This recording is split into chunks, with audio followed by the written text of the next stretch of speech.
DJ Rick Entertainment. Big sound, professional equipment, competitive pricing. Who else you gonna go with? DJ Rick can handle all your live sound needs at any event in the DMV. Large or small, indoors, outdoors, weddings, barbecues, and even your friendly neighborhood protest. You need an experienced and professional sound man? Call DJ Rick Entertainment. 202-749-7903. That's 202-749-7903. Wait a minute. I know what you're thinking. Man, DJ Rick got my event sounding so good. How can I live stream it on the internet? Well, guess what? DJ Rick offers live streaming services too. So you can Facebook and YouTube your event worldwide with full audio fidelity. Call DJ Rick Entertainment. 202-749-7903. Or send them an email. DJRick4321@gmail.com. That's DJRIC4321@gmail.com. Big sound at competitive prices. And now live streaming. DJ Rick Entertainment. Who else you gonna go with?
What's going on? Welcome to Tea Time. I'm your man, T. Johnson, and I'm sitting here right now. We're just contemplating because, Sunday we got a little shell-shocked and been a little spoiled since over the last month or so because of all the wins and stuff and the playoff talk. And, well, we've gone from one end of the spectrum to the next end. Just when you think they've got things on track, we got to release a player a week before the season's over with. Now, is it part of the player's fault? Yeah, it always is. Lack of communication, maybe. Maybe. What I think it is that when you draft and invest in an individual, a person, and you bring them into your organization, say a professional sports team, and they're 20, 21 years old, 22. Basically, it is your responsibility as an organization to make sure that if you spend that much money into a person, that you invest into the whole person, not just the athlete. And I didn't say babysit. I said invest in the entire person.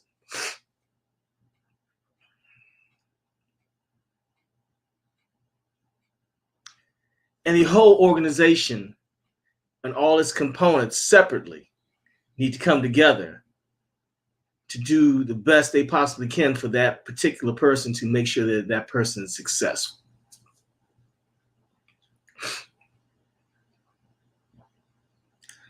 This has to be at least the 15th individual that they've brought in the last 20 years of high profile status, and he's going to be this and he's going to be that. And either due to injury, bad attitude, this guy's gone.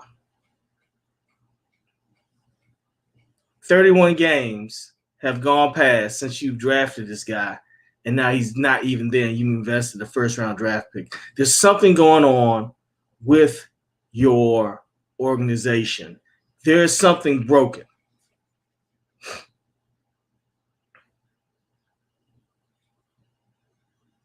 Now, with this responsibility of saying, I'm going to bring you into my organization and I'm going to bestow upon you a lot of money and give you a lot of things that you never had before. Okay. It's up to that individual to say, you know what, these people have invested a lot in me. Let me give it 150%.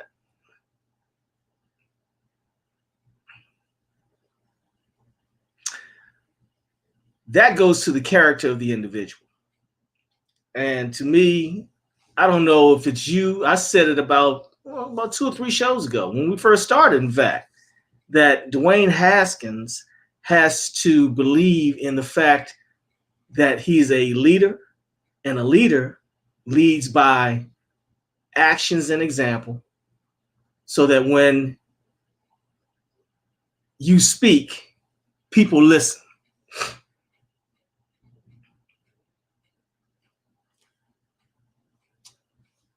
Sounds to me like the organization has a problem with picking guys to play for their team, and they don't have any type of level of responsibility when they first get here.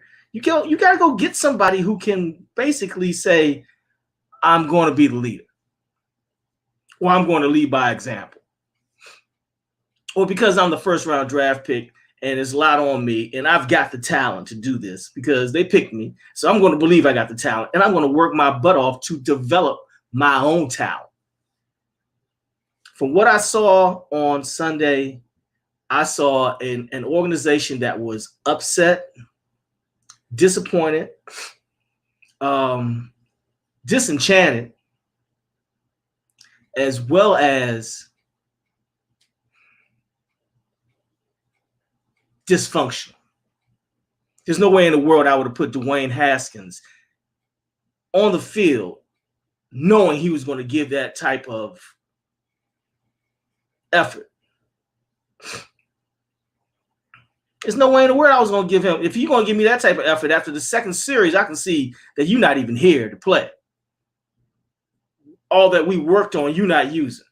Or all that we worked on, you don't see so far. You know, we saw it a little bit in a game or so when he came out and he started the last game.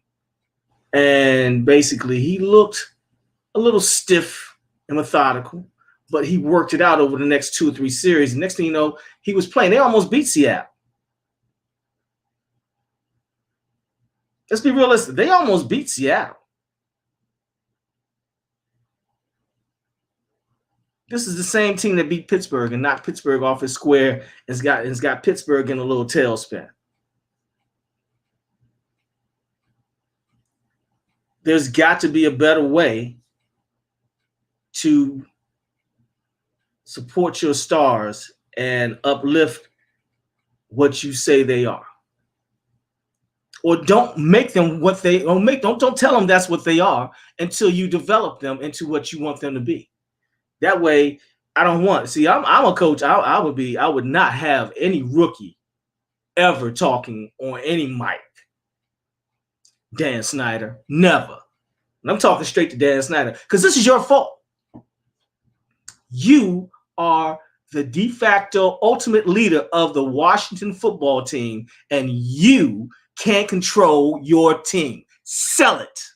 I'm gonna say it straight out. Sell the team, man, because you've got a giant mound of BS going on in your organization from top to bottom. And a good coach, a good general manager will sniff that out immediately, and that's what's going on right now. I'm gonna say it right now. There is a rift and a split again in the Washington football team's organization. And they're teaching Dan Snyder a lesson. Don't tell us what to do football-wise, and we won't tell you what to do with your money unless you ask us. But what we got right here, shut up and get out. Go sit in the corner and watch and pay attention. Now, if you believe in what I say, come join in. But this is your fault, Dan Snyder. Sell the team. You don't have what it takes to be a successful owner in the Washington football franchise. You're not going to be successful. You've already lost your control and your rudder is gone. You cannot run a team like that. You cannot run a team and put your hands and walk in front of the player and behind the coach's back and say, don't listen to him, just tell me what you want. An organization cannot run like that. If you put people in place, you need to have them in place doing their jobs. You should learn their jobs instead of trying to estimate their jobs, trying to guess what their jobs are. Wow, what does this do? Who's shiny? Nah, man, you don't run a football team, a professional football team like that. There's no way in the world that Dwayne Haskins wouldn't have been working his butt off and earning every penny of that money with my organization.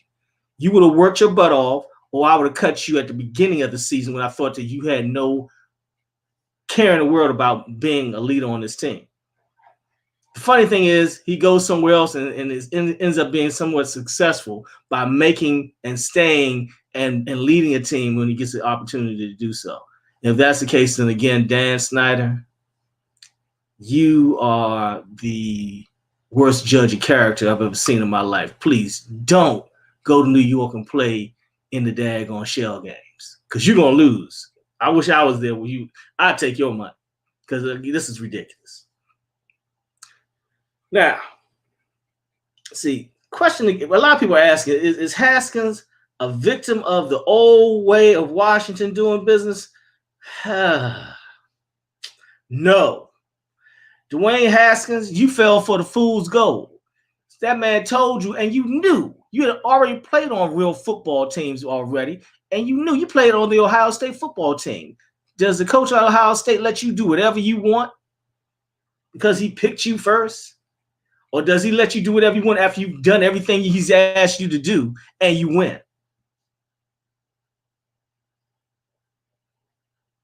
Think about that.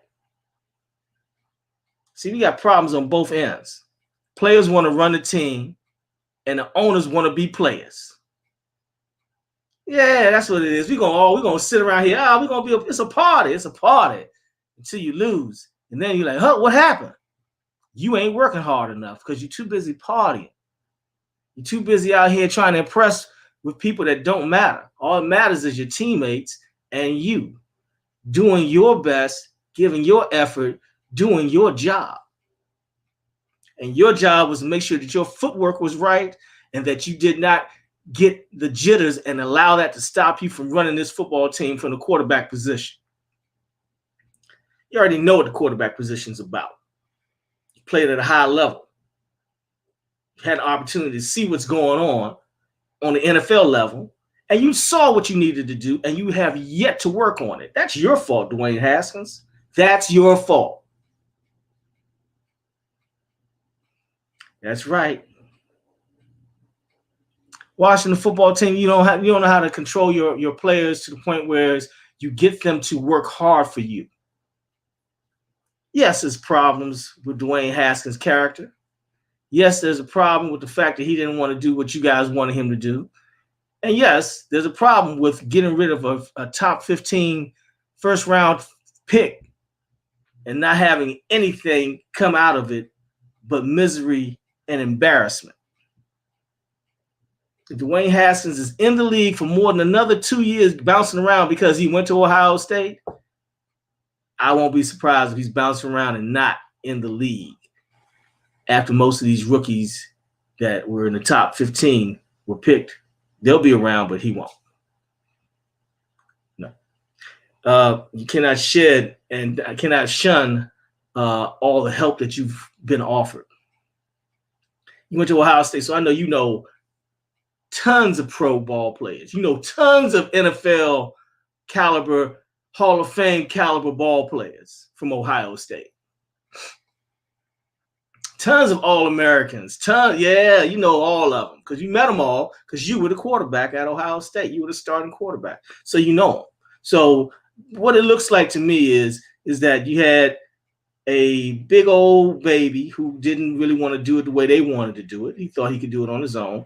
That means that you had the wrong people around you. You should have been listening to the right people in the beginning instead of getting ready now, or get the right people around you, football people around you, and professional football people, people that know the business of football as well. And they would have told you, man, get in there and get to work.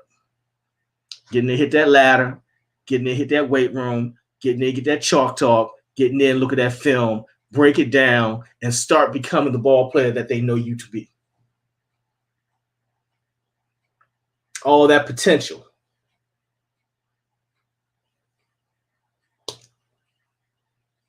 Washington, start picking better people for your organization. That's all. Start picking better people for your organization. That's all.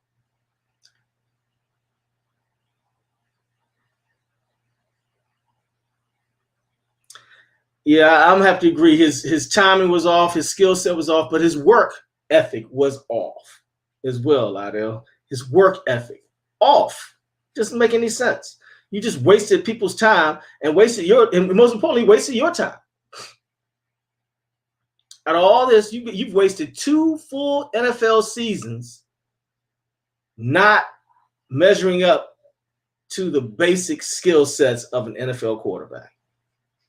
And that's the coach's fault too. Unless the owner is interfering with the coach and the organization as a whole and saying, I just want to see Dwayne play. That's it. You know what? I'm going to go out and get me $4 billion. I'm going to buy the Washington Redskins and I'm going to grab me a quarterback. I'm going to say, I don't care who else plays. This quarterback plays. How many games do you think I'm going to win? Not one. Not one, probably. Not unless the quarterback is an NFL caliber quarterback. Then I got to go find another one. It's amazing how a year changes and the people in the positions change. You got a defensive end now from the same school that has a desire to be great. We're watching it. He wants to be great. He wants to be so great that they made him a Pro Bowler. Everybody isn't the same. The NFL draft is a crapshoot. If you notice, most of the guys on the New England Patriots from last night were unsigned, undrafted free agents. He's got them competing. Now they're losing. The Patriots losing, but they competing. They fighting. I'd pay to see that team. And if he keeps most of them on, and he doesn't have to pay them as much, because that's another part of the problem. We're paying people that have not proven themselves too much money. We're paying you for potential. I got potential to be somewhere on the moon. I hope they give me $1 million. Is anybody gonna give me $1 million? I hope so, because I got potential to be on the moon. Potential and actuality are 2 different things. You got to have a desire to want to be great. You got to have, first of all, the desire. Then if you have the talent, or you have to develop certain portions of the talent and build yourself up to that point, it takes time. Personally, I believe that most guys coming to the NFL, 9 out of 10 NFL quarterbacks coming to the league, they're not ready. They have the skill sets, they have the opportunity to do it, but they haven't done it yet. So they're not ready. Dwayne Haskins wasn't ready, but most importantly, he wasn't ready to put the work in to be great. At least that's what his results are showing right now. Then again, it might have been the organization. The organization might have turned him off. From what I hear, that happens a lot for the Washington football team. You know, people when you're with good people and you've been with good people and organizations, you understand when you walk into a building that does not have a great organization,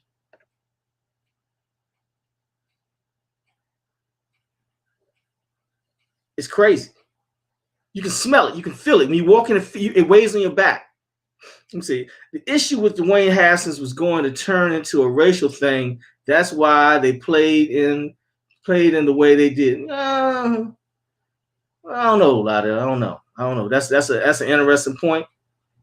That's an interesting point. But I really do think, I don't think that race played into it at all. I think that it's actually a young man who didn't understand what it took to be great at this level. You can ask as many people as you want that's been there, but if you're not wanting to go to the top, then you won't go to the top. That's just bottom line. I mean, it's simple footwork, mechanics.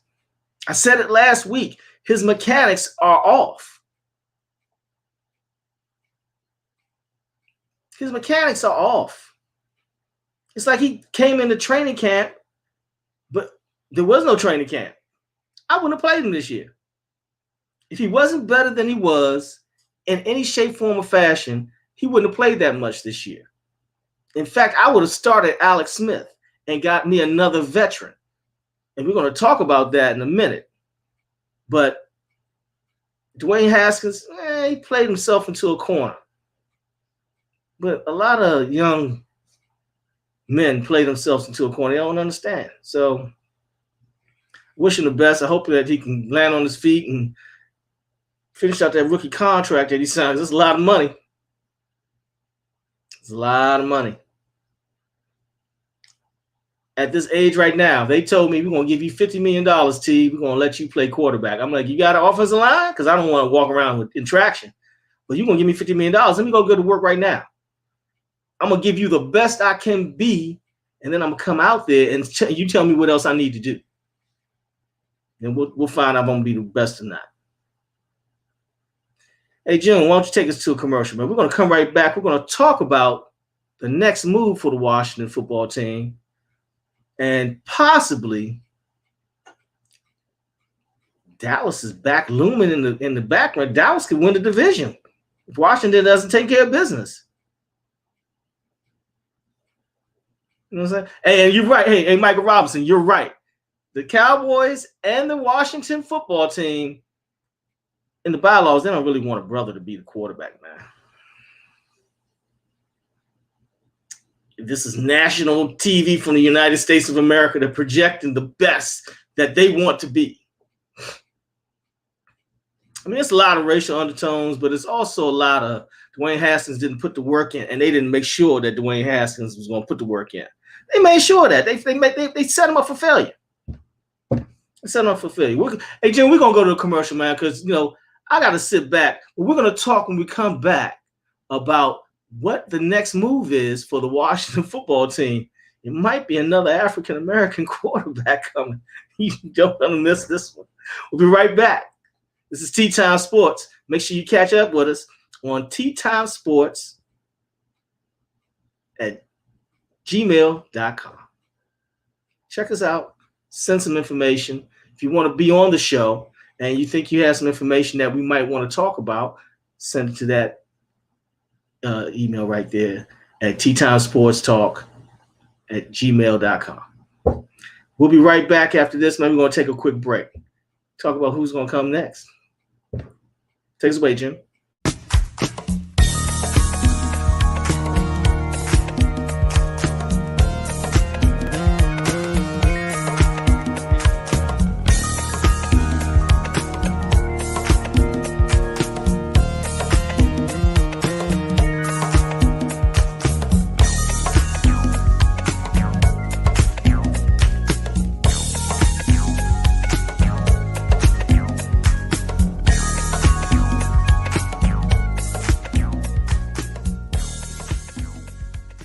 DJ Rick Entertainment. Big sound, professional equipment, competitive pricing. Who else you gonna go with? DJ Rick can handle all your live sound needs at any event in the DMV. Large or small, indoors, outdoors, weddings, barbecues, and even your friendly neighborhood protest.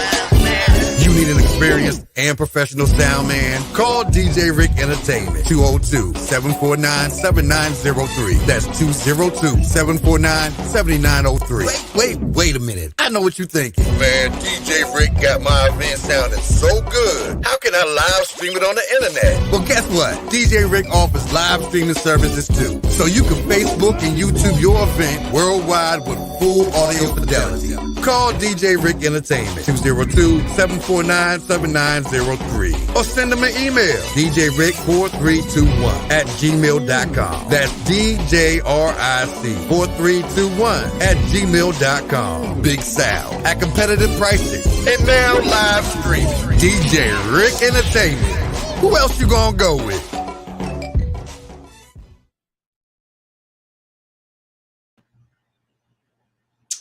All right, we're back. Enough of the Dwayne Haskins talk. He's gone. They released him, and we're on to the next move right now.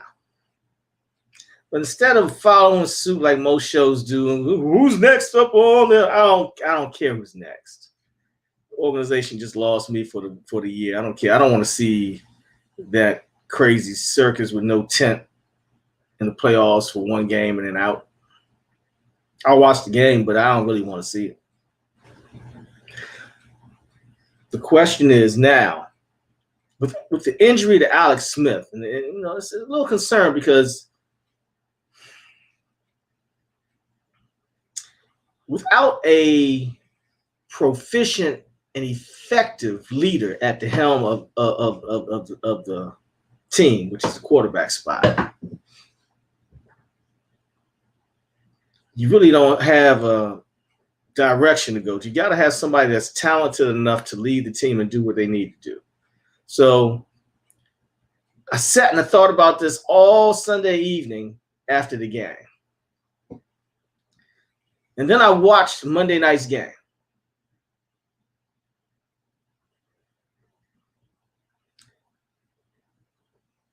They're setting it up so Cam Newton's going to come here to D.C. I think that's hilarious. I think it's hilarious because that's what Kaepernick. No, hey, folks, before we get into the Cam Newton conversation, because I believe that that's the most natural progression. A guy that wants to play the game and is willing to do it the right way in some way, shape, form, or fashion, and has a former coach and members of the organization that are down here right now in D.C. that would like to have him. Let's stop talking about Kaepernick. Kaepernick doesn't want to play any more football. He doesn't want to play football. I mean, how old is this guy? Hey, June, how old is Kaepernick, man? Can you get that for me, man? I didn't get a chance to look that up. I just saw that question. After a while, you don't want to play football anymore at a particular age.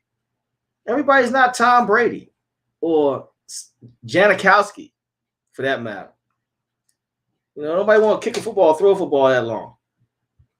Football is a hard sport on your body. Thanks, Jim. He's 33 years old. Coming into the Washington football team behind that line, man, you better go kick rocks. It better be a star-studded line that can block for me and keep me off my back 90% of the time that I drop back. That's hard enough for young quarterbacks. God forbid he come in here and get sacked as many times as some of these quarterbacks for the Washington football team get sacked. No, Kaepernick is not an option. And Kaepernick has never said that he is an option. Now, if he said, I want to play, yeah, I'm with that. Let's see what you can do. But next year, you're going to be 34. Getting back to the Cam Newton conversation. Cam Newton, I don't think, will be a New England Patriot next year. So, with that being said, I think New England's going to finally draft a quarterback and bring in another free agent veteran who can probably take the helm for 1 or 2 seasons. If Cam Newton stays with New England, I'd be surprised. Somebody I read something where they want the my man from Miami, 14. I can't remember what's the guy's name. With the bearded one from the Ivy League, who's down there mentoring Tua Tagovailoa right now. He's an excellent quarterback, but you got to remember too, the reason why he is in a position of quasi coach Fitzpatrick. Thank you, baby. Fitzpatrick is because he can do the job, but the book is out on him. After 4 or 5 games,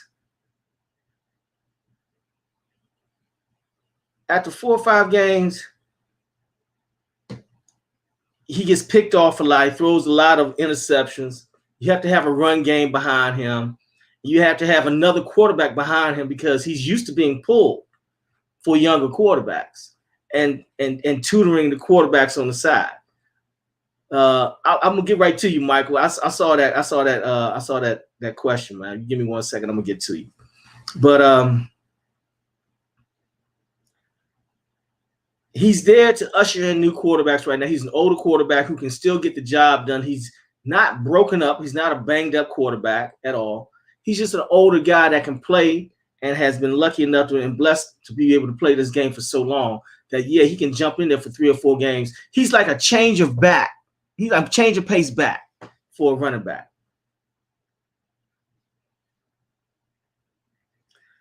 Number 4, yeah. But what is his name? Wow, we got to stop calling him number 4. So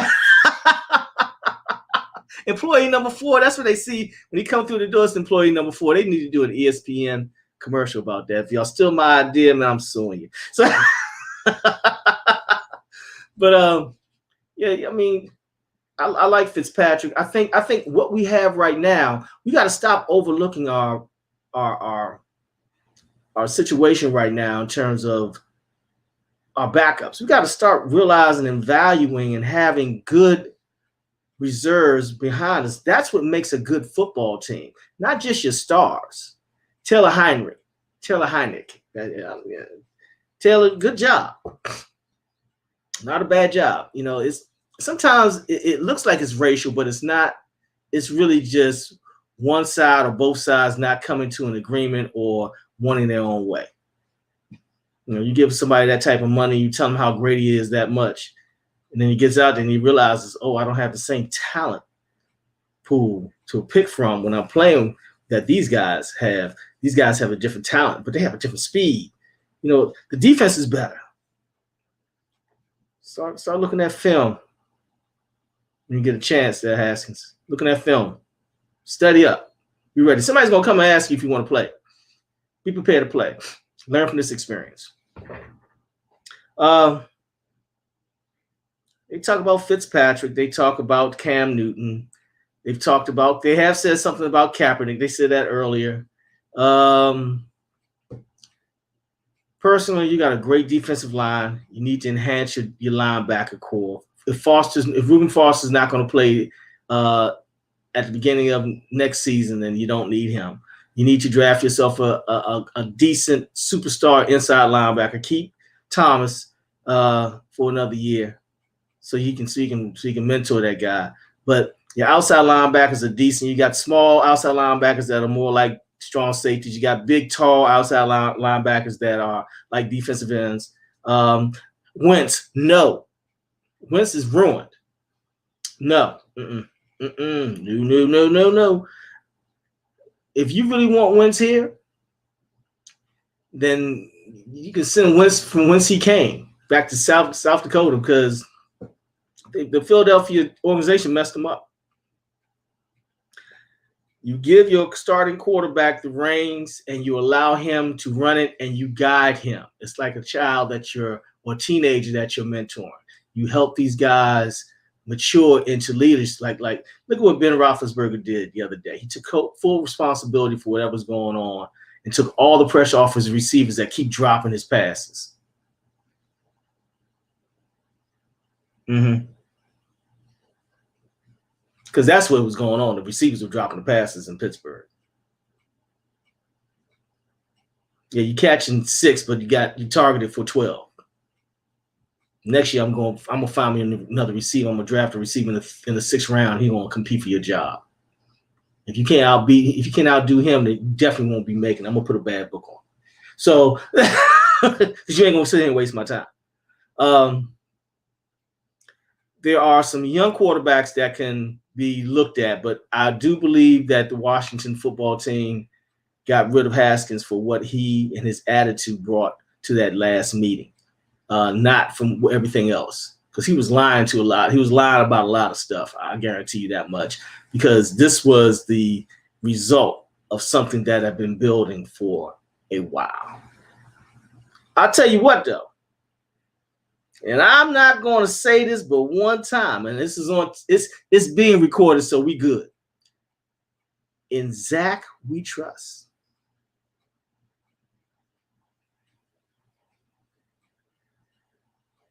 They can talk about y'all trying to steal a quarterback. Yeah, we taking whatever we want. We better than y'all anyway, for real. So, I mean, I just can't take it no more. Jerry Jones and the crew. You got a great quarterback down there who is injured and is going to be better because he puts the work in. And they're going to let him go. They're going to let him go from the Dallas Cowboys. Eventually, it either be within the season. They're gonna draft a quarterback because they got to get back on track themselves. They're in a bad spot too. So you could always go, Dak to Washington, Dak Prescott to Washington. That's a possibility because he's going to be a free agent. If anything, he's going to be a free agent. They should have signed him to a long-term deal instead of making him the franchise tag. And Dak Prescott, come on, Dak. Understand this is a business, and the business is we got half a line. If we get you, then why don't we go ahead and go get ourselves another offensive tackle and an offensive guard that can play center? Think about it. The problem with the Washington offense is the line. It's been a problem for a while. Hasn't been a tight end position. Hasn't been a receiver position. Hasn't been a tailback, running back, fullback position. Third down back position. That hasn't been a problem. The problem is the quarterback. But if you can't keep a good quarterback off his back, then he becomes a bad quarterback. Look at Patrick Ramsey. What the old ball coach did to Patrick Ramsey, made him stand in there and take a bunch of hits for 2 or 3 seasons, and a perfectly good quarterback who's great, standing in a 7 step back, going 7 steps back, and not even looking around and getting his head knocked around every time. After a while, man, you can't take that type of punishment. You become shell-shocked. PTSD. So this is a very physical game. This is a contact sport. This is the ultimate contact sport. So what you want to do is you want to have people that are protected by people that know what they're doing and know how to block. Washington's had that problem for a while. I think we have a good coaching staff here. I think we have a good front office. I think that the owner is learning to stay in his place, sign the checks, and make sure that he does not blow the opportunities for the team. Go sell some hot dogs and some hamburgers and all them other spots you got working out at your place over there at FedEx, and let the football people handle the football. Basically, tell all children out the kitchen. Dan, get out the kitchen. Go sit at the children's table. You can sit at the big table with the child seat, but you don't know what you're doing, man. Please stop. All right. Enough with the football. Hold on. Hey, Randy Jordan, what's going on, man? Running backs coach is underrated. The running back, Randy, the running backs coach, the staff is underrated in Washington. It's never the head coach and the coordinators. No. special teams squad. No, it's always 2, 3, 4, 5 guys back. That's how that's how coaching trees are made, Randy. That's how coaching trees are made. And that's why you see this guy came from this tree and that tree and this tree. That's why Bill Belichick has over 30 coaches out there, coordinators, head coaches, top of their game. Shoot, Nick Saban used to work for him. Come on, man. I mean, we got a lot of people right now who are watching and trying to say, well, what's T saying? What I'm saying is, if you don't have a good foundation, and that foundation means if you don't have good support coaches who actually do a lot of the work during the weekdays of practice, your coordinators are conferring with their position coaches, and they're conferring with the trainer, and they're conferring with the quarterback coach, not the offensive coordinator. The offensive coordinator already has his mission. The defensive coordinator already has his mission. The special teams coordinator, they have their mission. Go work with that guy. Go work with that guy. He's going to do A, B, and C. He's going to do E, D, E, F, and he's going to do X, Y, Z. And I'm going to come back and check on you later on today to make sure that we know what we're doing. I'm going to go talk to the head coach and see what else we need to work on, because he's breaking down the film and then breaking it down to us to break it down to y'all. That's how it goes. That's why they don't practice for real on Mondays or Tuesdays. That's why they practice hard on Wednesday, Thursday, and Friday, getting ready for a game on Sunday. There's more to it than putting on a helmet and crashing your head into the wall. These NFL players are highly trained and exceptionally intelligent to catch some of this jargon that they're being thrown at by some of these offensive coordinators and these head coach gurus that know exactly what they're doing and how to get the job done. Trust me, I know. I've seen it. It's amazing. Now, with that being said, who are your picks? Now, look, Washington is playing Philadelphia Eagles, who are playing good football. They're not playing bad football at all. Did you see Deshaun Jackson burn him like it was 2010? Ow. Vicious. That D-back was like, Deshaun. Every time he woke up, Deshaun Jackson. So Washington's not out the woods. They have to win first in order to win the NFC East and then solidify themselves with a 7-9 record. Ought to be ashamed of yourselves going into the playoffs with a 7-9 record with the opportunity to beat Seattle. Shouldn't have lost to the Giants. You definitely should have beat Detroit. That's 3 games right there. You take a 7-9 record and you take three losses off and chop it off, you're 10-6. And you're respectable. No respect given to the Washington football team in terms of a 7-9 record and limping into the playoffs. The only way you get respect is if you win out. Because if you lose, they're going to say, I told you they're going to lose. And you're a footnote in the 2020 playoffs. You're a footnote. So you got to win the whole thing. A la the Raiders. Coming from a wild card spot. Coming from a wild card spot to win it. Think about it, guys. You guys, it's entertainment, but sometimes we just have to sit back and say, is it entertainment or is it setting it up for the bookies? We always talk about that. We're gonna win. Hey, I don't care what they say about me. I don't receive an NFL check. If I did, I wouldn't say that. So all right, moving forward, man. We're gonna talk a little bit about, I guess, who do you see the matchups in the playoffs? Send them in to me. We're going to talk about them next week, next Tuesday. We're going to match what you think the playoffs will be and who the matchups will be compared to how they panned out. I might even get on a little earlier I might get on a little early or Sunday afternoon if there's no. I don't think there's a Monday night game this last week, so I might come on a little earlier Sunday evening and come on. I might ask Jim, hey man, let's go on the air for about a half hour and look at the playoff picture and see how it pans out.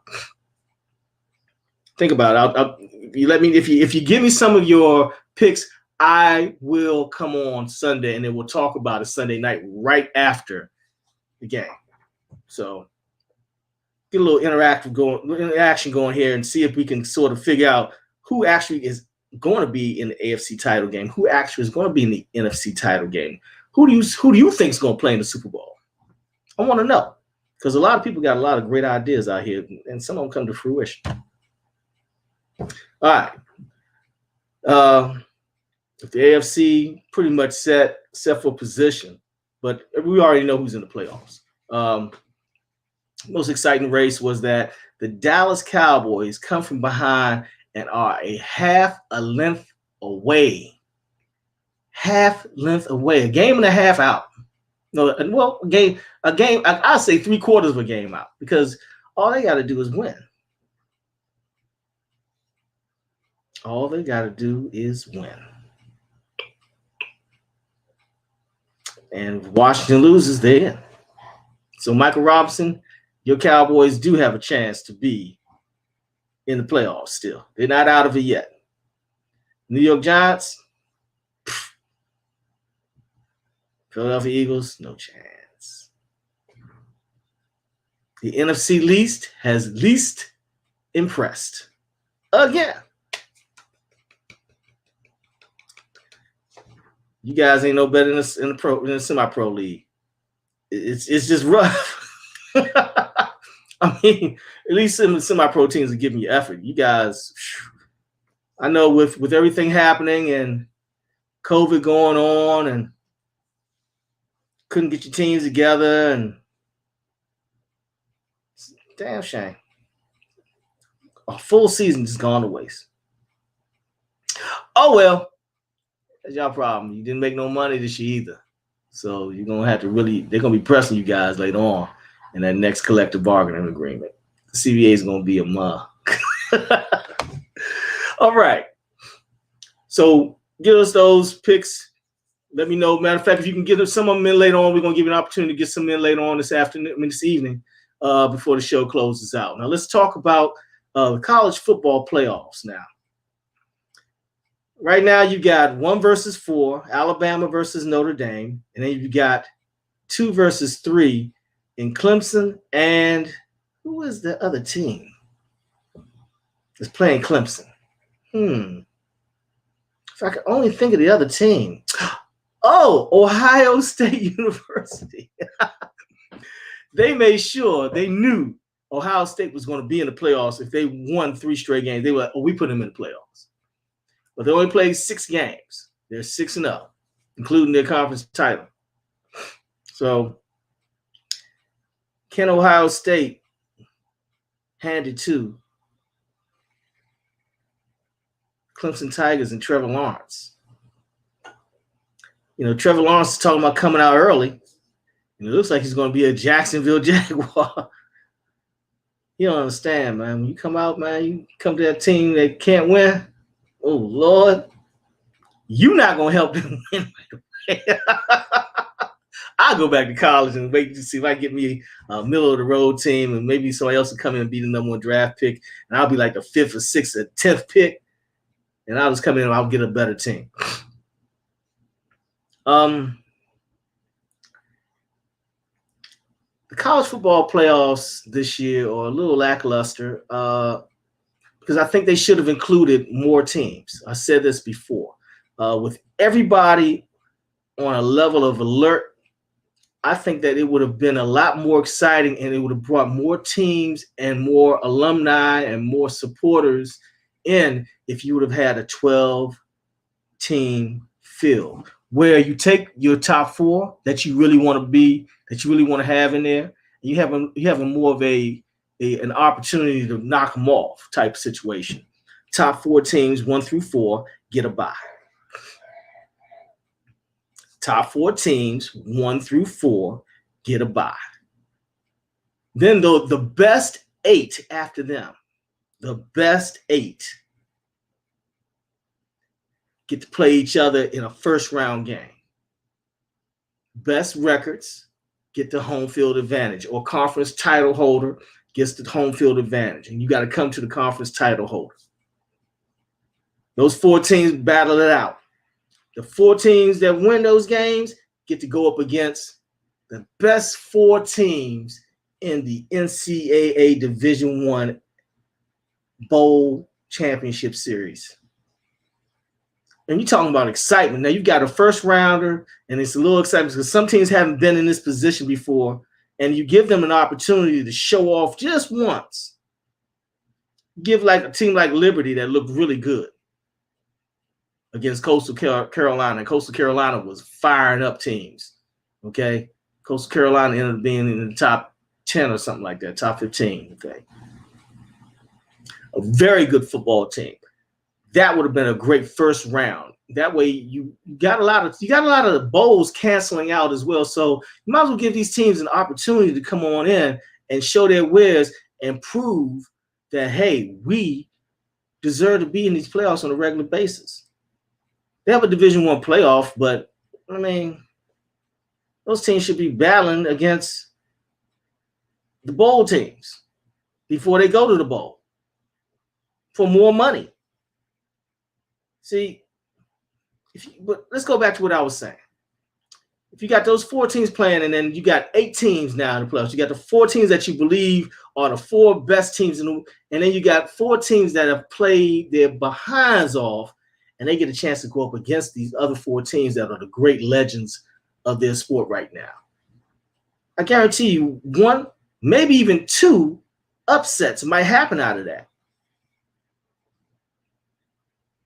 You might get a Cinderella team that needs the following and the backing. Think about it, guys. I mean, you want to make money, but you really don't want. You want to make money the way you want to make money, and I can't knock you for that because that's your business. You make money the way you want to make your money for your business. I got you. But a 12-team playoff will give an opportunity, first of all, for the top 4 teams to get a rest week and get themselves together. Some teams only need about a week or so extra to rest and get it together for the best performance they can possibly give that time. Then you got 4 other teams that are really, never going to get a shot ever again, playing against 4 teams that should be in it and couldn't get up in there. Florida, Texas A&M, USC. Who else had a pretty decent season? Wisconsin. Teams that have Northwestern had a great season and deserved an opportunity to be in that conversation. North Carolina, great season. University of Miami, Florida, great season. The opportunity to play other than that crazy bowl game they played any other day.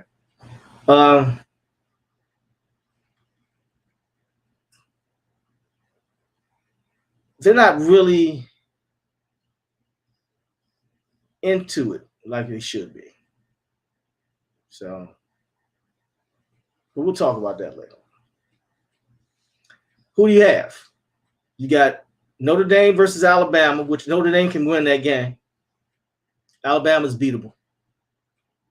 This year, out of any year, Alabama's beatable. And Clemson, Ohio State's beatable. They don't have as many games under their belt. So their timing might be off a little bit. But I do believe that the Ohio State Buckeyes are the best team in college football right now. Fields is the best quarterback, I believe. It's been kind of rough playing under that situation. I love Trevor Lawrence. I've liked him since he was a freshman, but I like Fields. I think Fields is a quarterback, an NFL quarterback in the making that we're going to see play on Sunday for a very long time. Hopefully he won't have attitude problems. I'll get too big-headed. I do like Notre Dame's quarterback. He's sharp. He's aggressive. He's a winner. He's a 5th-year senior. So that means that he's been there. He's ready to go. Washington, be looking out for this guy. You've got a guy who's a mature adult coming in from a college setting and a winning situation. Chip did a pretty good job with this one. Look forward to seeing that. And, of course, Alabama's always going to be there.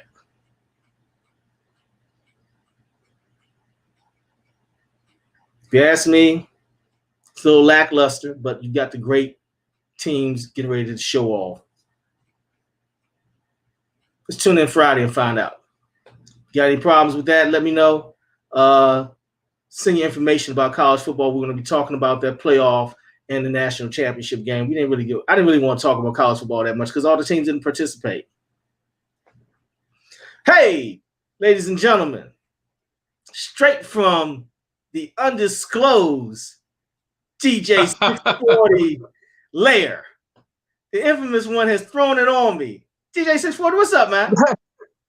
What up, T, man? What's going on, man? Congratulations to the show, my brother. Hope you can hear me pretty good. Yeah, we doing our thing, man. We doing our thing, man. It's good to see you. We had somebody else come on. We're not gonna name him. Because he had to tune off and say he couldn't do it. Mason. So man, we have him back on, man. Hey, so let me ask you a question, man. I know you're a part of the organization. For sure. Hey, man, I Yes, would own up to that right now. I've been a Washington fan forever. But anyway, this guy, man, what is your take on what happened with Dwayne Haskins? Hey, I'm gonna tell you, AT, you know how long I've been following this team, and I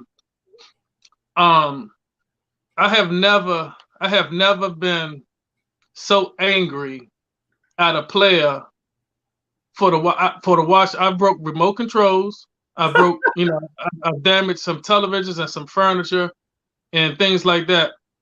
Yesterday, for the first time in my life, I actually wanted to physically fight a player on that team yesterday. If I would have saw him, I really wanted to get in a fist fight with this guy, man. I was so pissed. Man. Don't say that, man. He was right down the street from me. He could have walked to your house, man. Hey, That's a young dude, man. I mean, I got a little bit of something. I got a little bit of something. He wouldn't want to see me.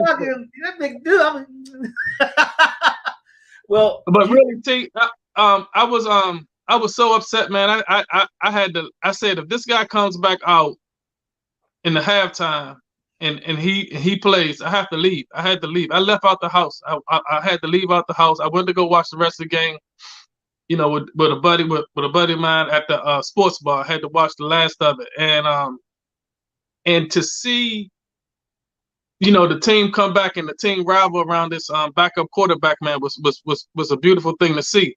But back to Haskins, man, it's a shame, man. The guy with all that talent that it had to come down to that, and I think Ron Rivera was straight up and upright and was a stand-up guy. He gave this guy all types of opportunities to succeed.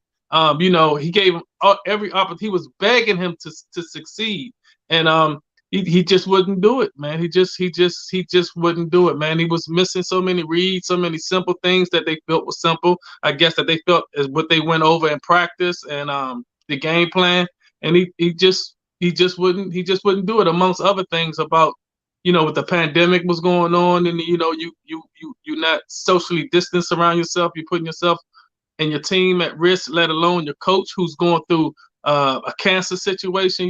He's susceptible for the virus, and it's some things maybe Haskins wasn't aware of the ramifications of the things that he was doing, that he was putting himself through, and the team, and maybe he didn't get that, and you would think that after it was put to him in a certain way that you might be like, oh damn, let me be on my P's and Q's, So let me show some initiative. Let me show that I care. And it just wasn't that thing, man. I think unfortunately it was just best for both sides, like Ron Rivera said, that they just part their separate ways. They got a game coming up. They got a game this Sunday. And for all let's put a pin in that real quick. Because what I hear you saying is what I hear a lot of people saying. I don't think that Dwayne Haskins has that much power, one, to garner that much attention in the locker room. Two, I don't think that Ron Rivera got enough time with his team, as was the case with all the coaches and assistant coaches on every team in the NFL because of the pandemic. I do believe that they were shortchanged by mini camps and mandatory meetings and early portions of rookie camp, and I believe that process is important in order to build your team. But I do believe this much to be true, and if it's not, then Dan Snyder, you can come on my show and we can talk about it. I won't set you up, but I'm being honest about this. I think that the Dan Snyder show has run its course in Washington. I think it is over with. I think that they're getting ready to make him sell this team. I think that this opportunity for him to make money has come to a screeching halt because of how he runs his organization, period. And I mean, from the time you walk through the front door and talk to the receptionist to the time you make it up to his office. I think that entire organization has been corrupted. I think they messed around, and I think they messed over their cheerleading organization. I think they messed around and messed up their relationships with older situations that have been part of the Washington football team / Redskins for 40, 50 years. I believe if he sells the team and they get an owner who is more inclined to making sure that a good product is on the field instead of having a good product in your cup. Instead of having a good product on your plate. That maybe it should be a good product on the field. Because I've been to other, you and I have both been to other stadiums and other teams. Right. And we've seen a good product on the field. It didn't matter what they were selling at the daggone concession stands. It was going to sell anyway. That's all you got. You can't step outside and go buy something and bring it into the stadium. So I believe that the money situation for Dan Snyder has clouded his judgment on actually the tradition of having a good football team here in Washington. And I think ever since he's on the team, that it's his fault. Ultimately, it's his fault, and it falls on him. And I think that they need to ask him to sell the team. All right. I couldn't disagree with you even more, T. And the reason why I tell you this, and I know that's like an emotional trigger reaction to that, and I hear a lot of people asking for Dan Snyder's head. But when you think about it, man, but Dan Snyder is everything, almost everything with Haskins is not. Dan Snyder is in his books. Dan Snyder is trying to make change. Dan Snyder is putting other people in place to try to be successful with his team. Dan Snyder has handed over keys to Rivera to run this thing. Listen to this. I hear you. Dan Snyder, he settled. He had a lawsuit. These people coming out there with these lawsuits. He settled on lawsuits, all this type of thing. They dragging this man's name through the mud. But I'm dragging it through the mud. I think it's some garbage. But he's not stagnant into one position and just not saying this is my line and saying this my way or no way. He's not doing. The man is trying. He's been trying since day one, Terrance, and he's learning as this process as he go. It was 2020 hindsight. 2020, should he have gotten involved with the pick with Haskins? That was a disaster. And we know that was a disaster. We know that from right now. Should have let football people make the football decisions. I get that, but I think we should just continue to ride this thing out with Snyder, man. I don't think he's as bad as people portray that he is, and It's not. I don't think it's his fault. Okay. Well, I'm gonna take the position of the opposite side. I believe it's all his fault. I believe that every bit of it is his fault. I believe that when the pepperoni is not done on the pizza, it's Dan Snyder's fault. So I'm gonna be honest with you. If my hamburger ain't right, nah, it ain't their fault. It's Dan Snyder's fault, because this is your product that you're selling. And with the pepperoni not being right on the pizza, with the hamburger not being cooked all the way through, with the beer being bad, nasty tasting, as well as the bad football on the field, that's Dan Snyder's fault, because he has the power, like every other owner, to say, stop. Was it Dan Snyder's fault? I see. Was it Dan Snyder's fault that he picked that they got Chase Young? Was it Dan Snyder's fault that they put this defense together? Is it Dan Snyder's fault that they allow? No, because Dan Snyder didn't do that. Dan Snyder picked a real general manager. Well, excuse me, the NFL made him pick a real general manager because the one that he had beforehand was basically screwing up the organization itself, and he doesn't know what to do. So yes, it's Dan Snyder's fault that all this is happening, and they forced him. This is not the reason why Chase Young is successful, because Dan Snyder had nothing to do with it. Oh, my point exactly. I mean, he backed off. He letting football people. No, he didn't back off. He didn't back off. No. Don't sugarcoat that. He didn't back off. What he did was he said, "Let me shut my mouth," because that's what I've been told to do for the last few years anyway, and be quiet and let the football people handle stuff. But when you see your organization going in a direction and you're the leader of that organization, you stop and say, "You know what? This is not right. Who's in charge of this?" All right. And of course, I know who's in charge because I got a list of it right here. This is what I'm going to do. You're fired, you're fired, you're fired. I'll fill up positions. Now I'm going to get me some consultants to say, how do I make this team successful on the field so these fans can get off my back so I can go sell some more pretzels? So I can sell some more jerseys, so I can sell some more hats, so I can sell some more product. Because look, I got to hurry and fix this so my product, his product has gone down. And now he doesn't even have a logo for his product. I just know, with that being said, we got a game come Sunday, and it's do or die. So, and we just that's the only thing we can look forward to, and we just got to put this. Today is Tuesday. I see you smiling because I'm getting ready to say. They had a chance to put it away 2 weeks ago. They had a chance to put it away last weekend. No, you can't put it away if you don't have the components to do so. And we just had to give everybody the opportunity. We gotta ride with who we need to. We gotta ride with those people in those foxholes, man. Just like Rivera said, Haskins showed promise in the second half against Seattle. He was just begging and hoping that Haskins just pick up from where he left off, make that don't seem like that was a fluke performance that he was giving us against Seattle. Bring that same initiative, that same energy, that same desire that you was doing against Seattle. Bring that here back with us against Carolina, and and bygones is going to be bygones. We can all move forward. Never with me. I'm petty. Hey, 640, I'm petty. I'm petty as I don't know what. And I'm petty as I don't know what because they were winning before he got there, and ever since he's been there, they losing. So I'm petty. Dan Snyder sell the team. You should not be an owner in the NFL. If you have a problem with me, contact T-Time Sports Talk, and I will have a conversation with you off the air before we have an interview, because I don't believe you know what you're doing.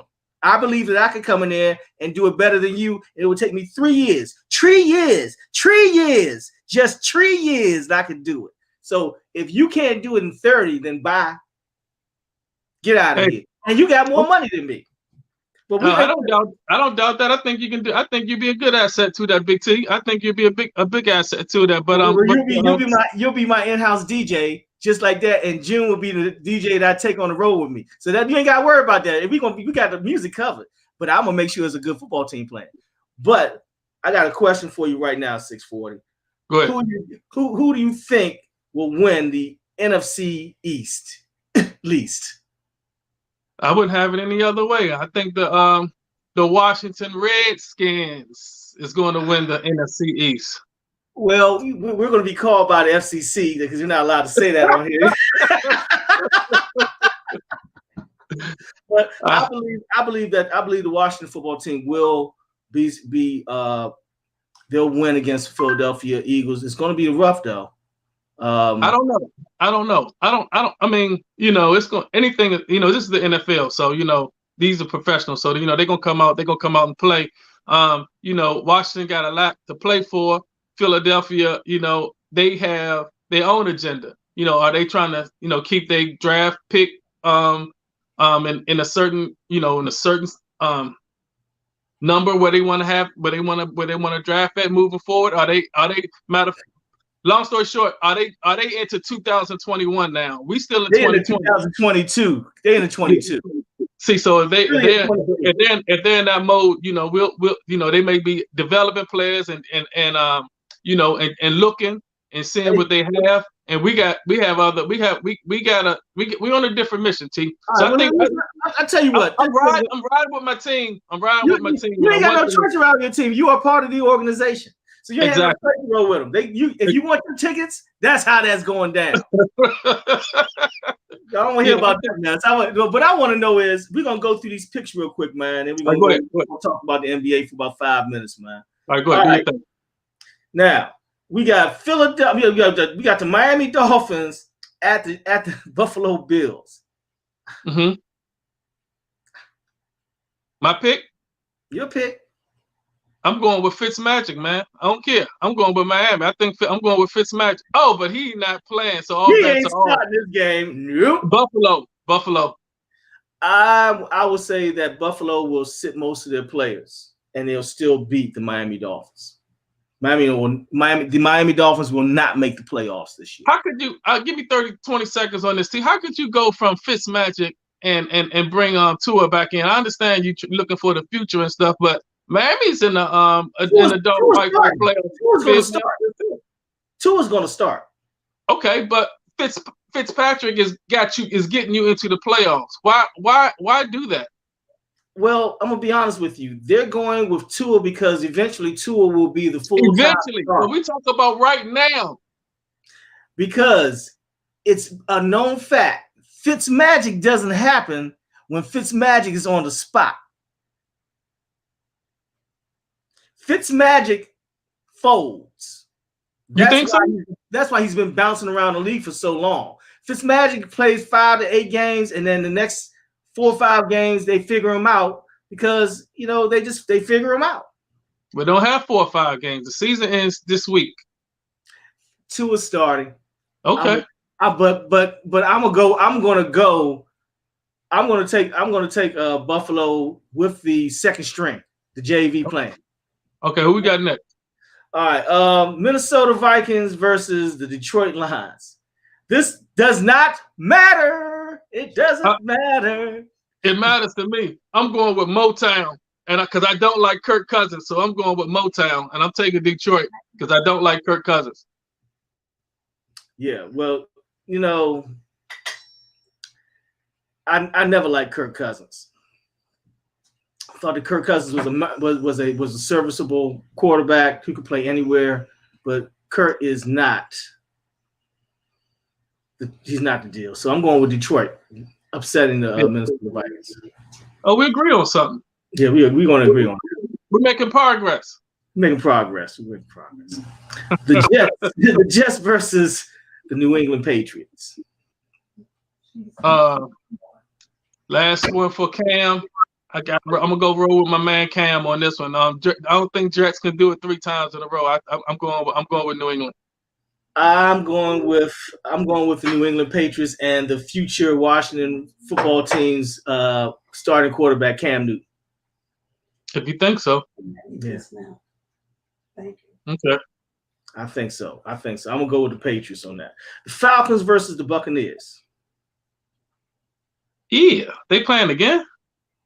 Yep, they're confident. That's a division game. Okay, Tampa's going to rest a lot of their starters. It's a throwaway game. Is Tampa in the playoffs yet?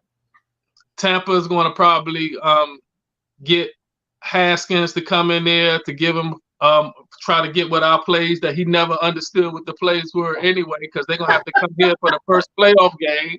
So I'm gonna go with Atlanta off of that one. Okay, that's funny. I'm going with Tampa on that one because I think Tampa wants to close it out pretty well and look pretty decent when they go to the playoffs with a funny taste in their mouth.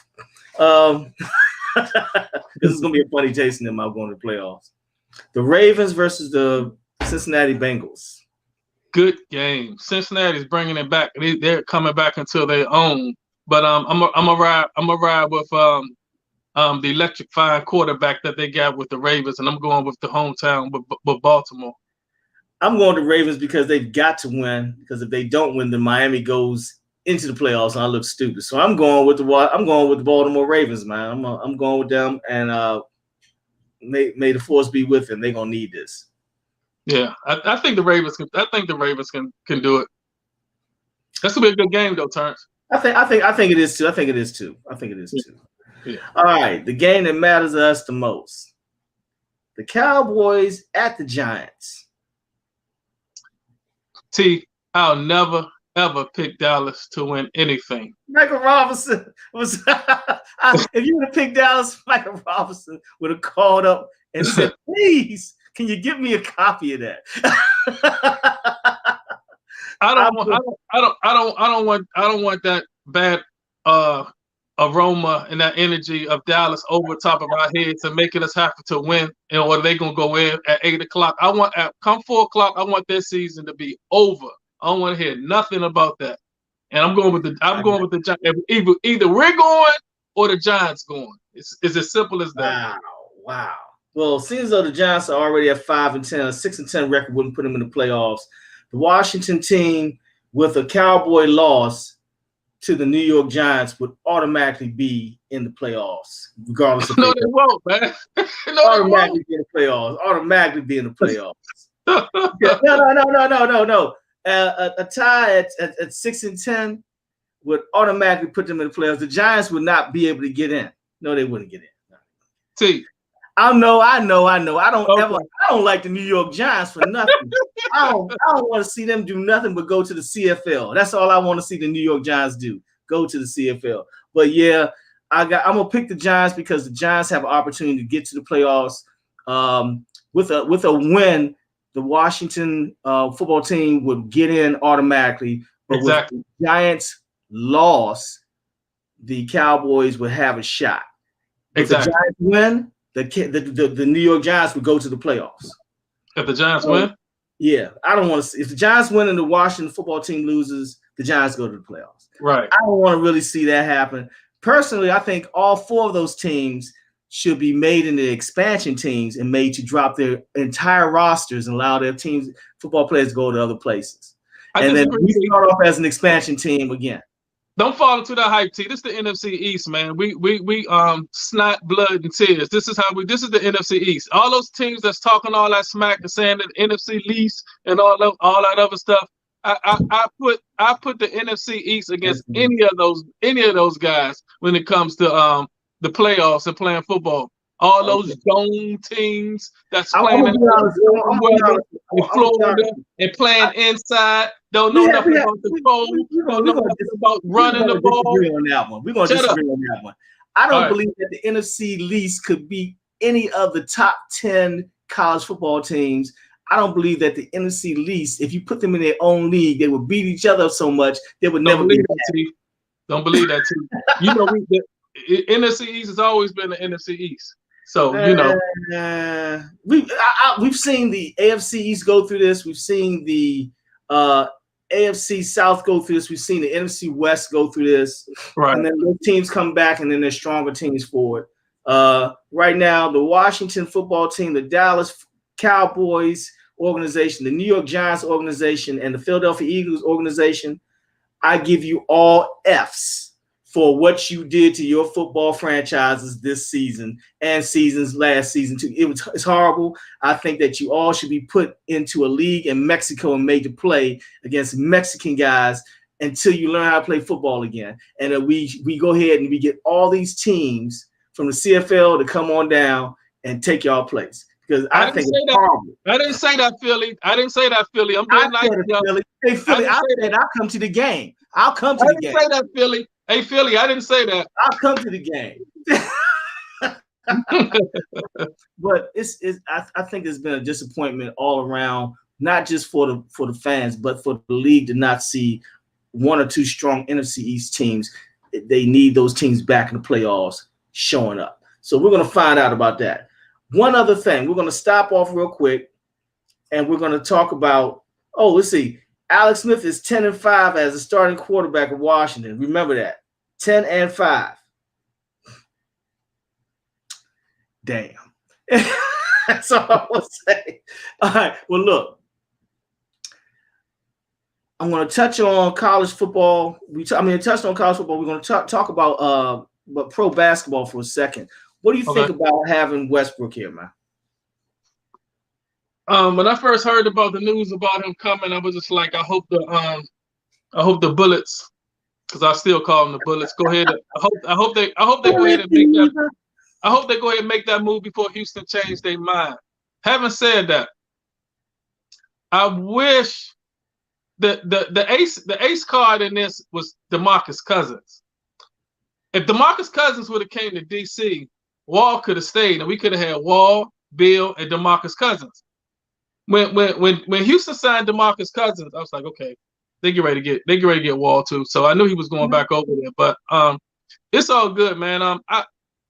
I like the move for Westbrook coming here, but I'll be honest with you.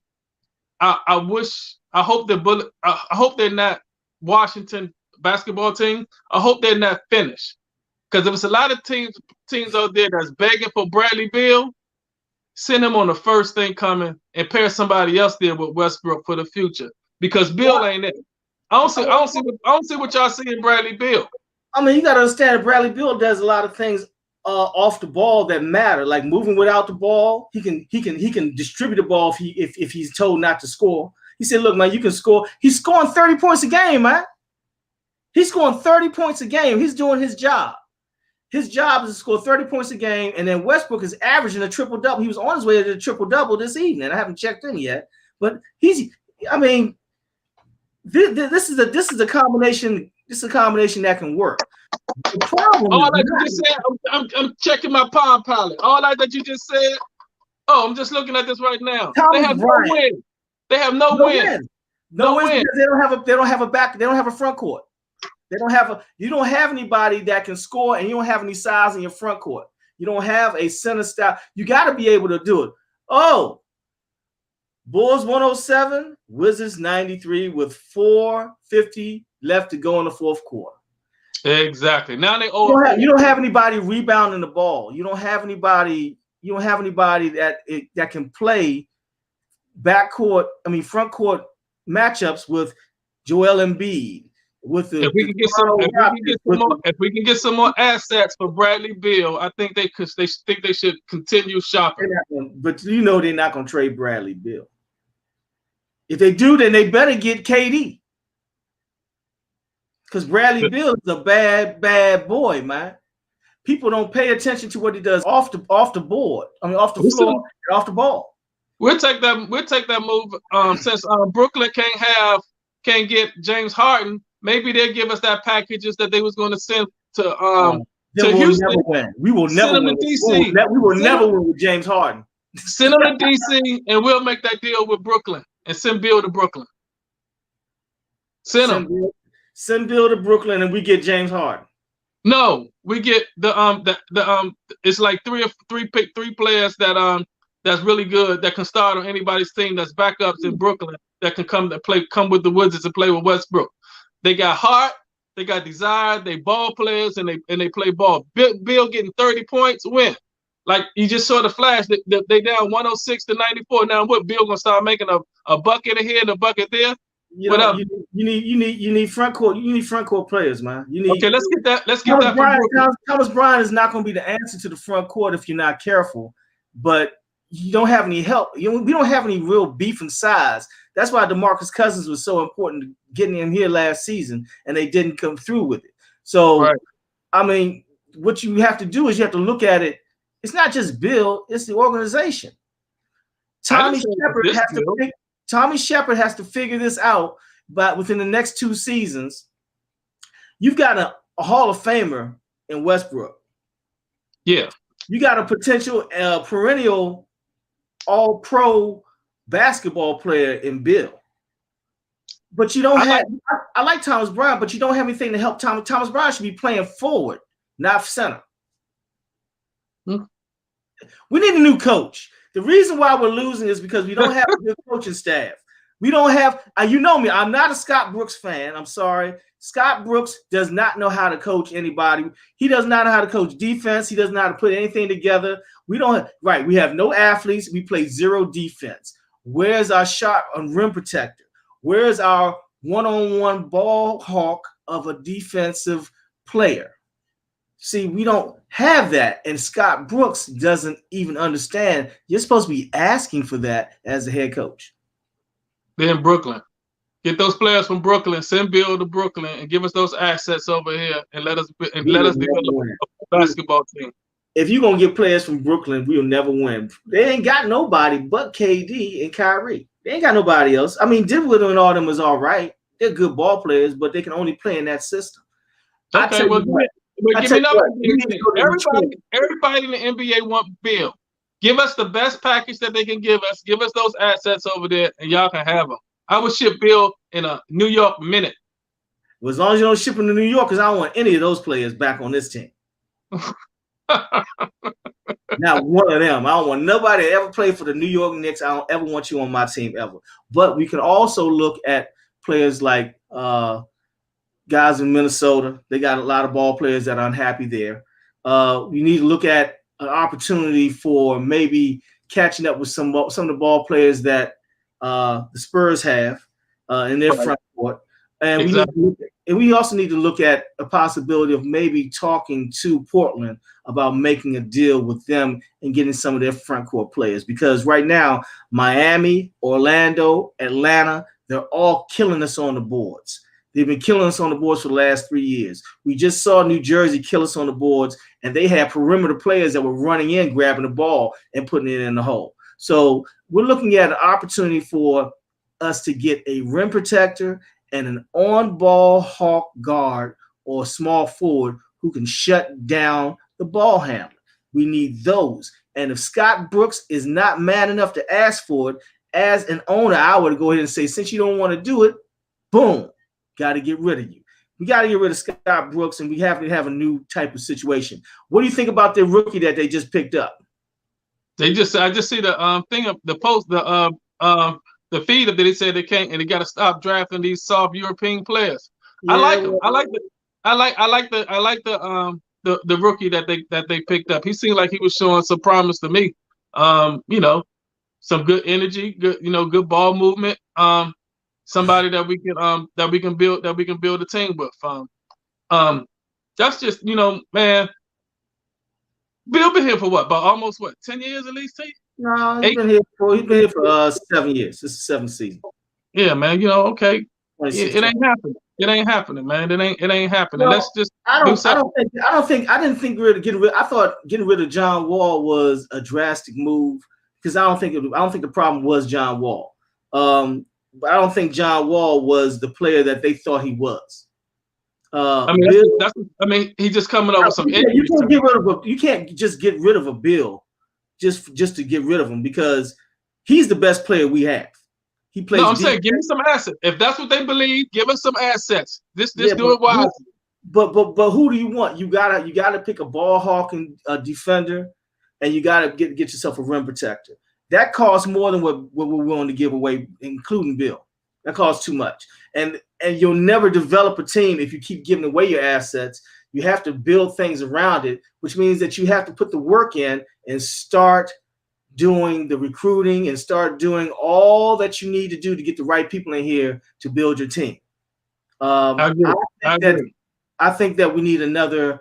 I think our general manager, Tommy Shepard, needs to evaluate the coaching staff and either give him more assistant coaches that can develop these players better or get rid of him and get a coach in there that's going to ask for what he wants and knows what he wants to do. I believe we have the talent. Okay. And I believe too. Yeah, you can't trade Bill. That's the heart and soul of the team right there.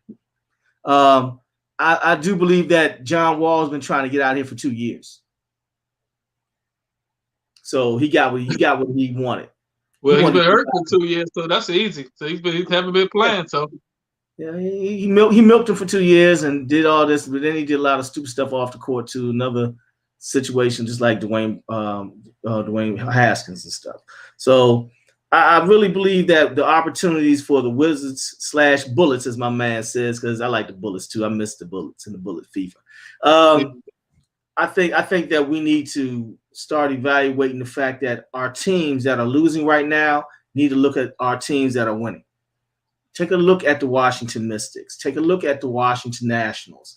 Look at what they've been doing to build a winner. Look at what they've been doing to. I believe that football team from the XFL would have been successful here. So the opportunity to be successful and give the right situation is always there for you if you want to do it. But sometimes you don't want to win. And I believe that the Washington football team does not really want to win. I believe they are in the business of selling Papa John's pizza, and that's it. Okay, well, you keep that attitude over there because we win on Sunday. Come Sunday, we win. And matter of fact, don't you? Hey, how Smokey said on Fridays, I'm saying this to you, T. Don't you ever come over here Sunday when my team is playing on Sunday because we always lose when you come. So don't you come over here on Sunday night. Bad football teams don't want to be evaluated by a good evaluator. That's what that's all about. So they hearing me and their ears is burning. That's why they lose. Man, I'm saying straight up. Hey, we got a game. We got a game Sunday, man, and we gonna take care of business. Well, let's hope so, because if we win, we're in. We're in. That's right. Plain and simple. We win, we're in, ladies and gentlemen. All they gotta do is beat the Philadelphia Eagles, and they on their way. 640. Thanks for coming in, man. Appreciate it, man. I'm good luck. It's a good look, man. I like your show, and thank you for having me on here today. Let me come in on here. I hope it won't be the last time. And no, we're gonna have you back, man. Tell we're gonna get Fitz Mason and you to come on and talk AFC NFC on the playoff tip next week. Okay. If you I think the federal government came and got him, but I think the federal government came and picked him up. I think he got some duties he got to take care of. Man. All right. Yeah. Okay. All right, baby. I'll talk to you later on. All right, T. All right. Peace. Okay, y'all. DJ 640 from the 640 Evening Show, man. My partner for 8 years, man. Thank you very much for coming on. I appreciate it. It was a great talk. Me and him always butt heads when it comes down to football because we're going to get our situation going.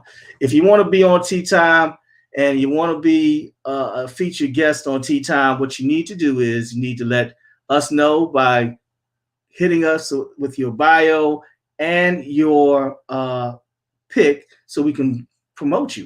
You know what I'm saying? Looking like right now, we're going to be talking to me. Hey, Greg Jones, holla at me, brother. We got to get you on here. I want to hear what you're talking about for some of these youth basketball teams. And I want to make sure that we get a few more guests that are starting to come on. It's the beginning of the year now. You guys have told me that you want to come on. I look forward to talking to you about your sport and your perspective on it. June, thank you so much, man. I appreciate it. Good looking out, man. This is Tea Time Sports. My name is Terrance Johnson. Make sure you support us by going on the Facebook page and liking, sharing, and following the page at Tea Time Sports Talk. And if you want to give me some information about some things, or you want to talk about youth sports around your area and want us to spotlight and highlight some of the players and the youth athletes that are in your area, hit teatimesportstalk@gmail.com and give us some information, give us some picks, and give us the school they go to and the possibilities of where they're going. Also, I want to say to my man at St. Albans, I'm not going to say it till you come on here because we're going to talk about it, but you're going to Temple University. Way to go. Hey, Jaden, way to go, baby. Jaden Coffey's on his way to Temple University on a scholarship to play wide receiver for the Owls. Looking forward to seeing that. Where's my ticket, man? I need my ticket. Right. Hey, that's it for us, June. I know we're running into 1 minute overtime. Thank you very much, brother. I appreciate you. We'll talk later on. This is Tea Time Sports. We're here every evening from 8 p.m. to 9:30 p.m. on Tuesdays. Check us out. Let us know how you feel about it. A little more interactions going on. We're going to get a chance to talk to some more people. I'll be having people on. We'll be having guests on, and we'll be having some of the public on as well to answer and ask a few questions and answer a few questions if they want. This is Tea Time Sports. I'm your man, T. Johnson. I'm out. I got to go.